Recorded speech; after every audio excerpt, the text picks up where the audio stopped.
Kericuhan supporter PSIS Semarang dengan petugas keamanan di depan Stadion Jatidiri Kota Semarang kembali memicu penilaian negatif terhadap wajah persepak bolaan tanah air. Terlebih tidak lama lagi Indonesia akan menjadi tuan rumah Piala Dunia U20.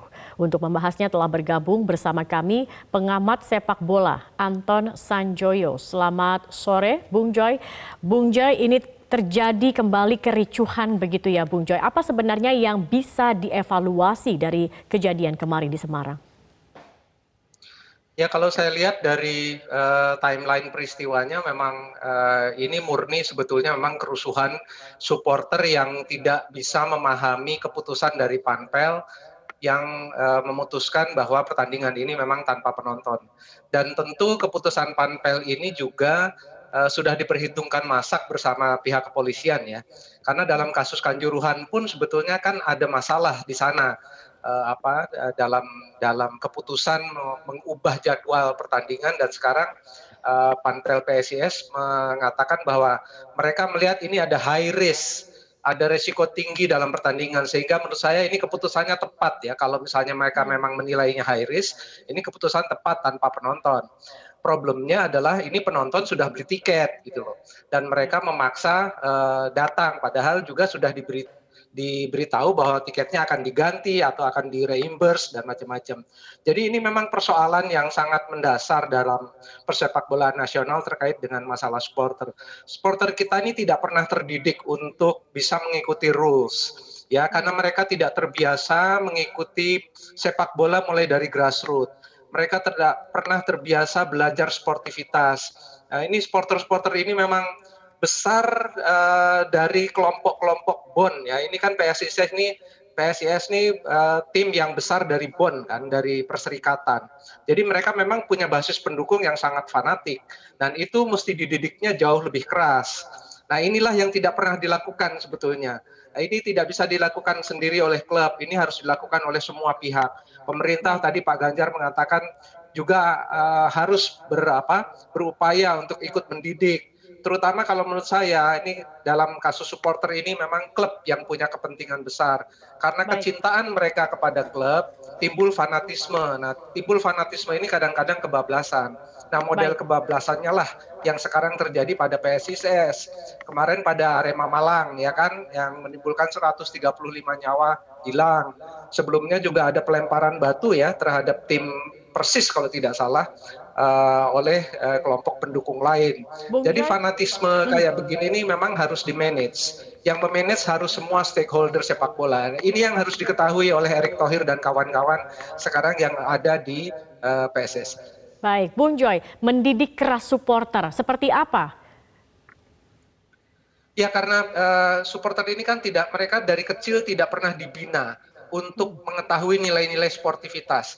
Jadi ini memang tugas dari klub karena mereka sebetulnya embed-nya itu dengan klub. Embed-nya juga tidak resmi ya. Jadi karena mereka punya keterikatan dengan klub, kecintaan kepada klub, klub yang harus turun sebetulnya ke kelompok-kelompok supporter ini. Mereka sebisa mungkin, sebanyak mungkin bertemu, kemudian melakukan gathering kecil gitu untuk melakukan kalau kamu bikin rusuh, kami yang klub kamu juga yang terkena dampaknya. Kalau kamu bikin rusuh, nanti kita akan di-ban, nggak boleh lagi tampil di Liga 1, kita akan gitulah kira-kira dididiknya. Ya. Tapi juga pemerintah harus juga aktif turun tangan, terutama Pemda ya. Kan Pemda ini tidak lepas juga PSIS, Pemdanya pasti Semarang lah ya gitu ya, atau Pemkotnya Semarang. Nah ini Pemkot juga harus turun ke kelompok-kelompok supporter ini. Mereka harus dibina, dikumpulkan, diberi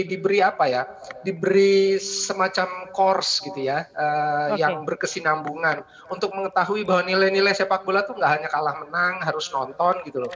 Atau kalau misalnya kejadiannya kayak kemarin mungkin bisa disediakan lapangan yang cukup luas untuk Baik. tanpa penonton kan, disediakan layar lebar sehingga mereka bisa menonton tapi tidak di stadion gitu loh. Jadi antisipasi kayak gini ini memang harus dipelajari sejak dini. Dan ini sejak kejadian di Kanjuruhan memang belum ada langkah-langkah yang strategis dilakukan oleh PSSI.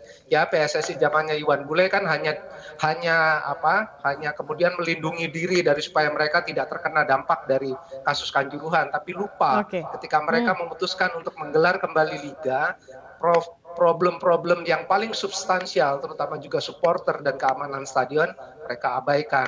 Ya beginilah jadinya. Baik. Nah, perlukah kemudian ada sanksi yang diberikan untuk klub PSIS akibat dari kericuhan kemarin? Ini akan diputuskan oleh Komdis, saya belum mendengar keputusannya. Tetapi menurut saya apa yang dilakukan oleh Panpel dan klub itu sudah benar. Dalam arti ketika mereka menilai bahwa pertandingan ini high risk, resiko tinggi, dan mereka memutuskan bersama kepolisian untuk membuat pertandingan tanpa penonton, menurut saya itu keputusan sudah tepat. Jadi, dan yang dilakukan polisi juga dengan menjaga perimeter di sekitar stadion itu sudah tepat. Dengan dilepaskannya gas air mata itu juga sudah sesuai dengan SOP tentang penguraian massa di luar stadion. SK Kapolri yang baru setelah kasus Kanjuruhan kan tidak boleh menggunakan gas air mata di dalam lapangan dalam perimeter FIFA. Tetapi ketika sudah keluar dari stadion, di dalam di lingkar stadion itu sudah perimeter Republik Indonesia. Jadi perimeter itu milik Polri. Penggunaan gas air mata pun menurut saya diperbolehkan sepanjang itu dianggap mengancam keselamatan anggota Polri. Baik, baik. Sehingga kalau melihat kasus kemarin memang sebenarnya prosedur tidak ada yang salah begitu ya. Menggunakan gas air mata di luar stadion ini sudah dilakukan. Artinya sekarang PR besarnya adalah bagaimana membina para supporter agar bisa lebih kondusif, lebih taat pada aturan ketika mereka datang untuk menyaksikan pertandingan sepak bola. Seperti itu ya Bung Joy. Kita akan tunggu apa kemudian yang menjadi keputusan dari PSSI terkait dari kericuhan yang terjadi kemarin. Terima kasih Bung Joy. Anton Sanjoyo, pengamat sepak bola, sudah bergabung bersama kami di Metro hari ini.